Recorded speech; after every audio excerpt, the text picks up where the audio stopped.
विधानसभा निर्वाचन 2023, जैसे कि आपको पता है कि आगामी माह 17 नवंबर 2023 को पूरे प्रदेश में एक साथ एक ही चरण में विधानसभा की जो निर्वाचन है वो संपन्न होना है और इसके लिए अधिकारियों का जो प्रशिक्षण है वो चल रहा है, जिसमें अधिकारी निर्वाचन आयोग के द्वारा जो कार्य बताए गए हैं, जो दायित्व बताए गए हैं, इसका प्रशिक्षण प्राप्त कर रहे हैं। अब निर्वाचन आयोग ने प्रत्येक मतदान अधिकारी का जो दायित्व है या फिर कार्य हैं वो बताए हैं कि कौन से मतदान अधिकारी को क्या कार्य करने हैं।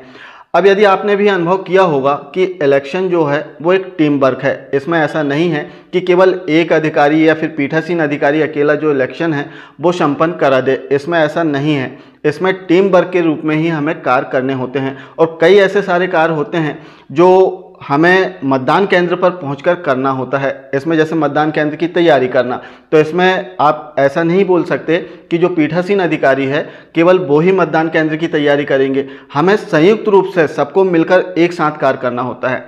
आज हम देखेंगे कि जो मतदान अधिकारी क्रमांक 1 हैं इनके क्या क्या महत्वपूर्ण कार्य हैं, क्या क्या दायित्व हैं जो कि निर्वाचन आयोग के द्वारा बताए गए हैं। तो हम प्रयास करेंगे कि चैनल के माध्यम से आपको सभी मतदान अधिकारियों के जो कार्य हैं वो क्या क्या हैं और किस प्रकार से कार्य करने हैं वो हम बता पाएँ।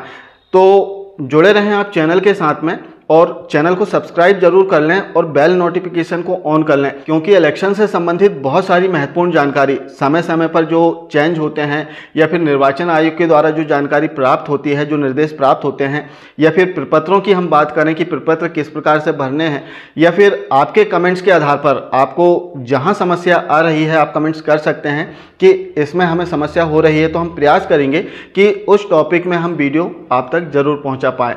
तो निर्वाचन आयोग के निर्देशानुसार आइए देखते हैं मतदान अधिकारी क्रमांक 1 के क्या क्या दायित्व और कार्य हैं। मतदान अधिकारी क्रमांक 1 के कार्य, अब जो PO1 है वो चिन्हित प्रति के प्रभारी होते हैं, जिन्हें चिन्हित प्रति में मार्किंग करना होता है। साथ ही मतदान की जो संख्यात्मक जानकारी है वो भी इन्हें अपने पास में रखना पड़ता है, क्योंकि निर्वाचन आयोग के निर्देशानुसार प्रत्येक 2 घंटे में हमें मतदान के प्रतिशत की जानकारी देना होता है कि कितने प्रतिशत पुरुषों ने मतदान कर चुका है और कितने प्रतिशत महिलाओं ने अभी तक मतदान कर चुका है। इसके अतिरिक्त ओवरऑल अभी तक कितने प्रतिशत मतदान हो चुका है, इसकी जानकारी मतदान अधिकारी क्रमांक 1 अपने पास में रखते हैं। इसके अतिरिक्त इनका एक और महत्वपूर्ण कार्य है निर्वाचक की पहचान सुनिश्चित करना। तो आइए देखते हैं कि मतदान अधिकारी क्रमांक इसके अतिरिक्त इनका एक और महत्वपूर्ण कार्य है और वो है निर्वाचक की पहचान सुनिश्चित करना। तो आइए देखते हैं कि मतदान अधिकारी क्रमांक 1 इन कार्यों को किस प्रकार से करेंगे। अब जैसे मतदान प्रारंभ हो गया और जो मतदाता है वो आने लगे हैं, तो सबसे पहला जो कार्य है इनका मतदाता का नाम जोर से बोलना, और जोर से इसलिए बोलना है क्योंकि वहां पर जो एजेंट, जो मतदान अभिकर्ता उपस्थित हैं, वे मतदाता का नाम सुन लें और इनकी जो पहचान है वो सुनिश्चित हो जाए। इसके बाद में मतदान अधिकारी क्रमांक 1 को जो मतदाता है इनका नाम निर्वाचक नामावली में किस क्रम में प्रविष्ट है उस संख्या को पढ़ना, और ऐसे पढ़ना कि इस संख्या को भी मतदान अधिकारी क्रमांक 2 सुन ले और वहां पर जो मतदान अभिकर्ता बैठे हैं वे भी सुन ले। तो इनका जो पहला कार्य है मतदाता का नाम जोर से बोलना और इनका निर्वाचक नामावली में किस क्रम में नाम है वो क्रम संख्या पढ़ना। इसके बाद में मतदाता की पहचान के लिए कोई पहचान दस्तावेज इनसे प्राप्त करना। पहचान दस्तावेज की हम बात करें तो जैसे एपिक कार्ड या फिर चुनाव आयोग के द्वारा जो 12 प्रकार के पहचान दस्तावेज बताए गए हैं उनमें से कोई भी एक दस्तावेज मतदाता से मतदान अधिकारी क्रमांक 1 प्राप्त कर सकते हैं।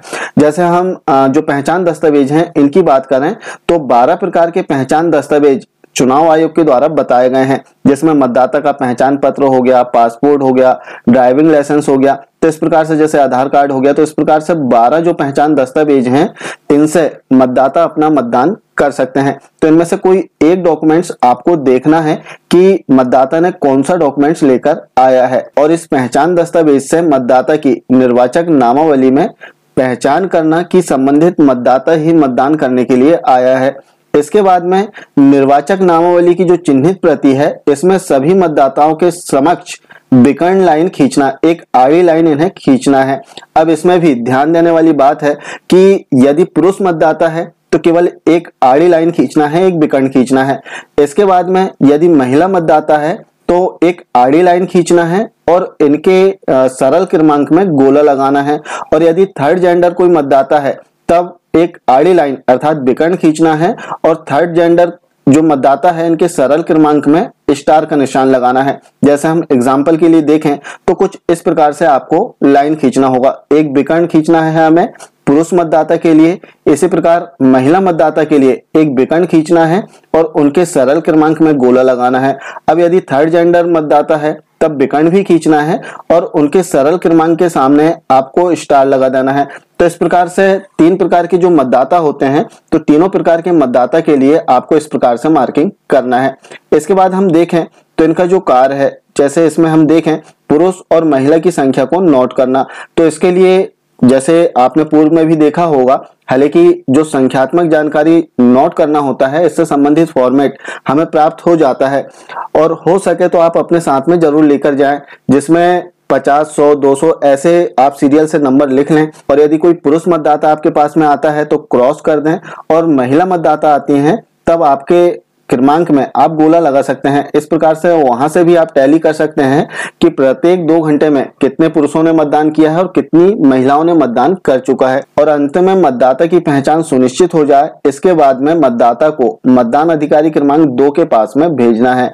तो यहाँ पर ध्यान देने वाली बात है कि जो मतदान अधिकारी क्रमांक 1 है, सबसे पहले मतदाता का नाम जोर से बोलेंगे और इनका जो सरल क्रमांक है निर्वाचक नामावली में वो क्रम संख्या भी पढ़ना है। क्रम संख्या इसलिए क्योंकि जो मतदान अधिकारी 2 हैं वे भी जो निर्वाचक नामावली है उसमें इनका नाम खोज लें, तलाश लें और जो मतदान अभिकर्ता हैं वे भी संतुष्ट हो जाए, वे भी इनका नाम चेक कर लें। तो इस प्रकार प्रत्येक मतदाता के लिए मतदान अधिकारी क्रमांक 1 को इस प्रक्रिया को करना है।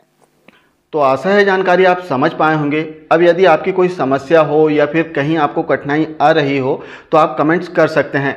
हम प्रयास करेंगे कि वीडियोस के माध्यम से हम आपकी समस्याओं का जो समाधान है उसे ला पाएँ।